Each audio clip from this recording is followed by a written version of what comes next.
and saw Sarah standing in the doorway, looking at him hesitantly. "Sarah," he said, "it is you, isn't it?" She let out her breath shakily. "Yes, it's me, Johnny." He put the book down and looked at her. She was smartly dressed in a light green linen dress, and she held a small brown clutch bag in front of her like a shield. She had put a streak in her hair, and it looked good. It also made him feel a sharp and twisting stab of jealousy.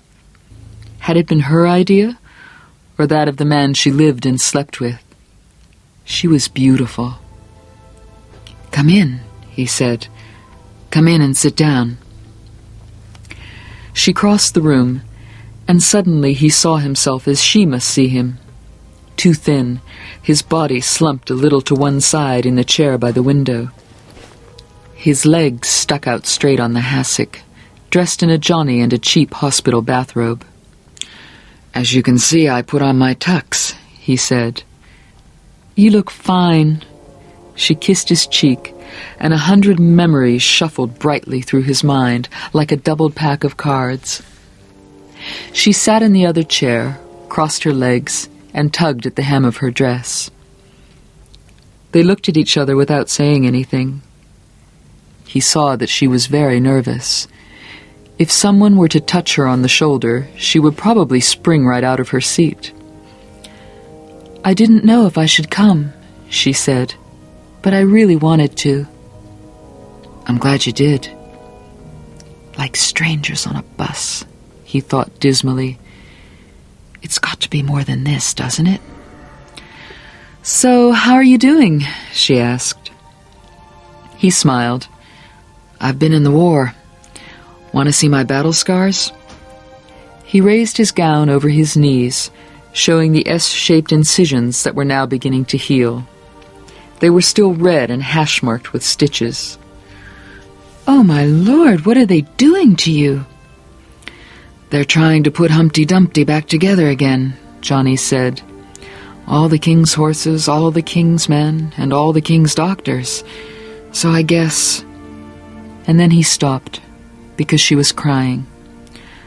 "Don't say it like that, Johnny," she said. "Please don't say it like that." "I'm sorry. It was just... I was trying to joke about it." Was that it? Had he been trying to laugh it off? Or had it been a way of saying, "Thanks for coming to see me. They're cutting me to pieces"? "Can you? Can you joke about it?" She had gotten a Kleenex from the clutch bag and was wiping her eyes with it. "Not very often.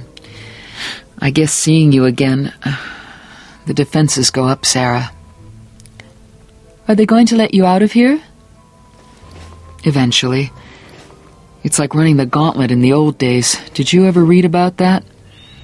If I'm still alive after every Indian in the tribe has had a swing at me with his tomahawk, I get to go free." "This summer?" "No, I don't think so." "I'm so sorry it happened," she said, so low he could barely hear her. "I try to figure out why or how things could have been changed, and it just robs me of sleep. If I hadn't eaten that bad hot dog, if you had stayed instead of going back—" She shook her head and looked at him, her eyes red.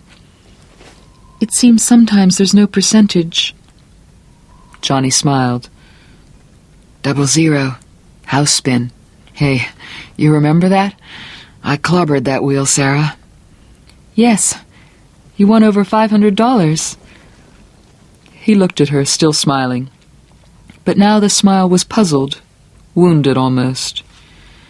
"You want to know something funny? My doctors think maybe the reason I lived was because I had some sort of head injury when I was young. But I couldn't remember any, and neither could my mom and dad. But it seems like every time I think of it, I flash on that wheel of fortune, and a smell like burning rubber." "Maybe you were in a car accident," she began doubtfully. "No, I don't think that's it. But it's like the wheel was my warning, and I ignored it. She shifted a little and said uneasily, "Don't, Johnny." He shrugged. Or maybe it was just that I used up 4 years of luck in one evening. But look at this, Sarah.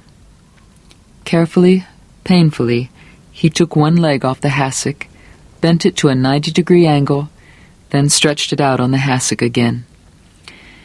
Maybe they can put Humpty back together again. When I woke up, I couldn't do that. And I couldn't get my legs to straighten out as much as they are now, either.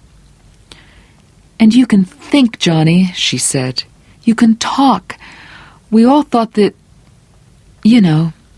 "Yeah, Johnny the turnip." A silence fell between them again, awkward and heavy. Johnny broke it by saying with forced brightness, "So, how's by you?" "Well, I'm married. I guess you knew that." "Dad told me." "He's such a fine man," Sarah said. And then, in a burst, "I couldn't wait, Johnny. I'm sorry about that, too. The doctor said you'd never come out of it, that you'd get lower and lower until you just slipped away. And even if I had known..." She looked up at him with an uneasy expression of defense on her face. "Even if I'd known, Johnny, I don't think I could have waited.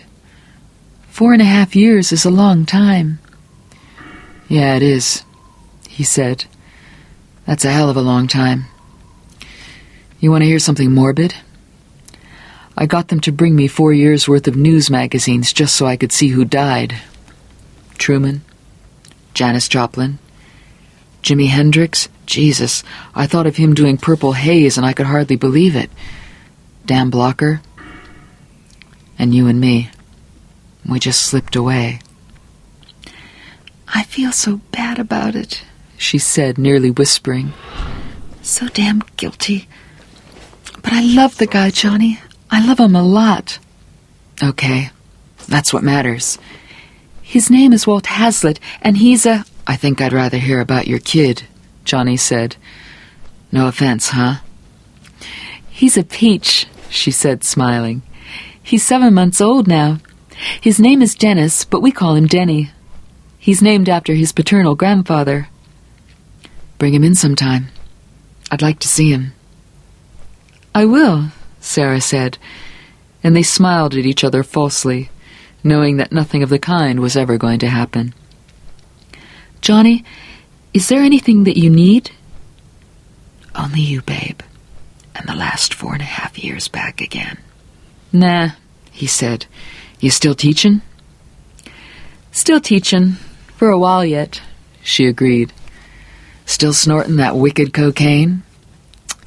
"Oh, Johnny, you haven't changed. Same old tease." "Same old tease," he agreed, and the silence fell between them again with an almost audible thump.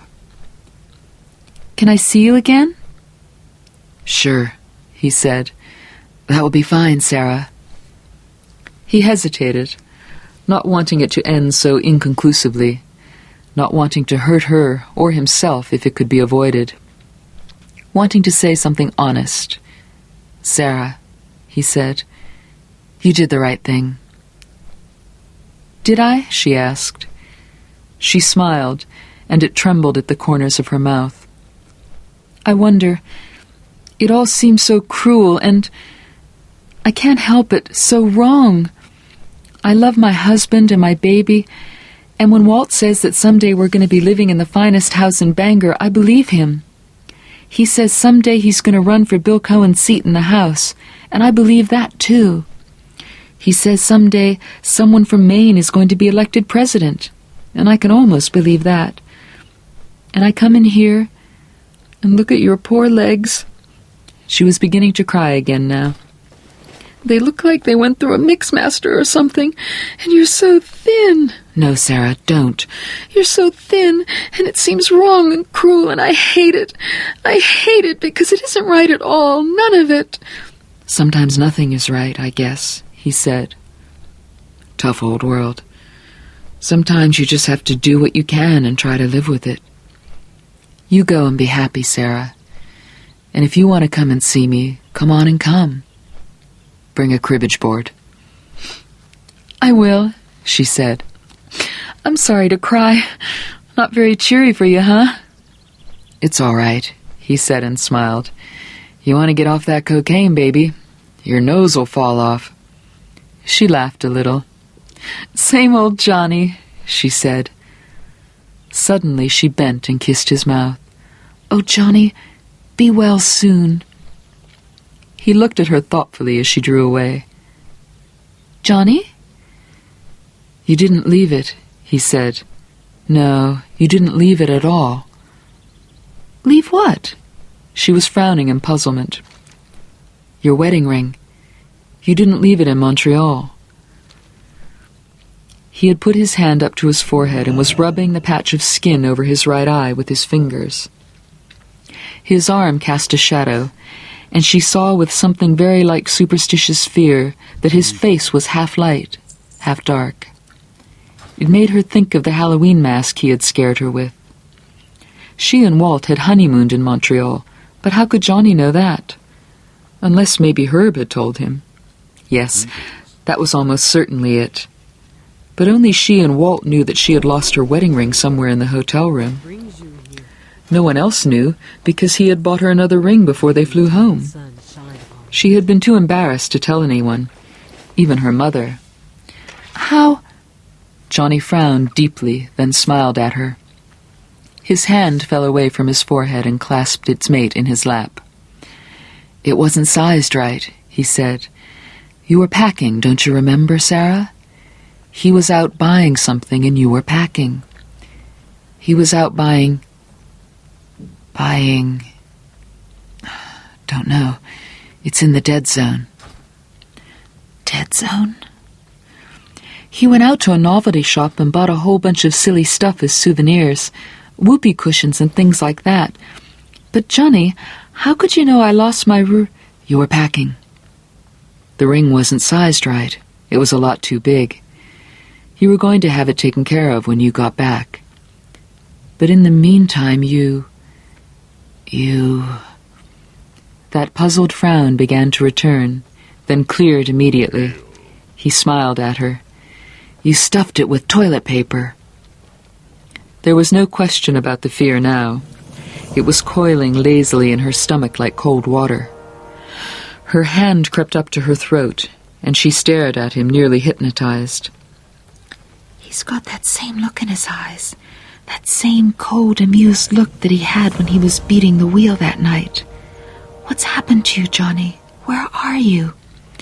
The blue of his eyes had darkened to a near violet, and he seemed far away. She wanted to run. The room itself seemed to be darkening, as if he were somehow tearing the fabric of reality, pulling apart the links between past and present. It slipped off your finger, he said. You were putting his shaving stuff into one of those side pockets and it just slipped off. You didn't notice you'd lost it until later, and so you thought it was somewhere in the room. He laughed, and it was a high, tinkling, tripping sound, not like Johnny's usual laugh at all, but cold. Cold. Boy, you two turned that room upside down. But you packed it. It's still in that suitcase pocket. All this time. You go up in the attic and look, Sarah. You'll see. In the corridor outside, someone dropped a water glass or something and cursed in surprise when it broke. Johnny glanced toward the sound, and his eyes cleared. He looked back, saw her frozen, wide-eyed face, and frowned with concern. What? Sarah, did I say something wrong? How did you know? She whispered. How could you know those things? I don't know, he said. Sarah, I'm sorry if I... Johnny, I ought to go. Denny's with the sitter. All right. Sarah, I'm sorry I upset you. How could you know about my ring, Johnny? He could only shake his head. Halfway down the first-floor corridor, her stomach began to feel strange. She found the ladies just in time. She hurried in, closed the door of one of the stalls, and threw up violently. She flushed and then stood with her eyes closed, shivering, but also close to laughter. The last time she had seen Johnny, she had thrown up 2. Rough justice? Brackets in time like bookends? She put her hands over her mouth to stifle whatever might be trying to get out. Laughter or maybe a scream. And in the darkness the world seemed to tilt irrationally, like a dish, like a spinning wheel of fortune. She had left Denny with Mrs. LaBelle, so when she got home the house was silent and empty. She went up the narrow stairway to the attic and turned the switch that controlled the 2 bare, dangling light bulbs. Their luggage was stacked up in one corner, the Montreal travel stickers still pasted to the sides of the Orange Grant suitcases. There were 3 of them. She opened the first, felt through the elasticized side pouches, and found nothing. Likewise the second. Likewise the third. She drew in a deep breath and then let it out, feeling foolish and a little disappointed, but mostly relieved, overwhelmingly relieved. No ring.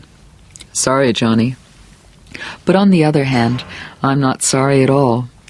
It would have been just a little bit too spooky.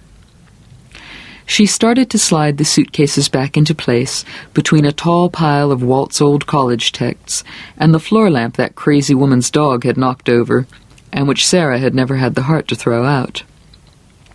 And as she dusted off her hands, preparatory to putting the whole thing behind her, a small voice far inside her whispered, almost too low to hear, "Sort of a flying search, wasn't it? Didn't really want to find anything, did you, Sarah?" No. No, she really hadn't wanted to find anything. And if that little voice thought she was going to open all those suitcases again, it was crazy. She was 15 minutes late in picking up Denny. Walt was bringing home one of the senior partners in his firm for dinner, a very big deal, and she owed Betty Hackman a letter.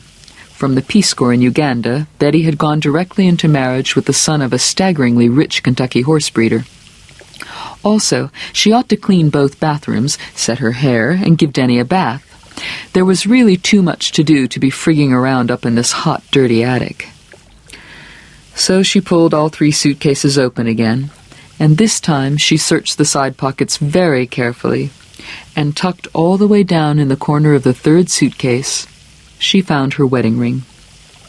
She held it up to the glare of one of the naked bulbs, and read the engraving inside, still as fresh as it had been on the day Walt slipped the ring on her finger.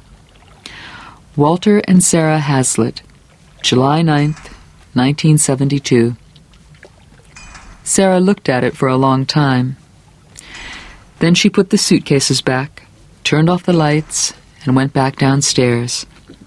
She changed out of the linen dress, which was now streaked with dust, and into slacks and a light top. She went down the block to Mrs. LaBelle's and picked up her son. They went home, and Sarah put Denny in the living room, where he crawled around vigorously while she prepared the roast and peeled some potatoes. With the roast in the oven, she went into the living room and saw that Denny had gone to sleep on the rug. She picked him up and put him in his crib. Then she began to clean the toilets. And in spite of everything, in spite of the way the clock was racing toward dinner time, her mind never left the ring. Johnny had known. She could even pinpoint the moment he had come by his knowledge, when she had kissed him before leaving. Just thinking about him made her feel weak and strange, and she wasn't sure why. It was all mixed up. His crooked smile, so much the same, his body so terribly changed, so slight and undernourished. The lifeless way his hair lay against his scalp, contrasting so blindingly with the rich memory she still held of him. She had wanted to kiss him. "Stop it," she muttered to herself. Her face in the bathroom mirror looked like a stranger's face. Flushed and hot and, let's face it, gang, sexy. Her hand closed on the ring in the pocket of her slacks, and almost, but not quite, before she was aware of what she was going to do, she had thrown it into the clean, slightly blue water of the toilet bowl.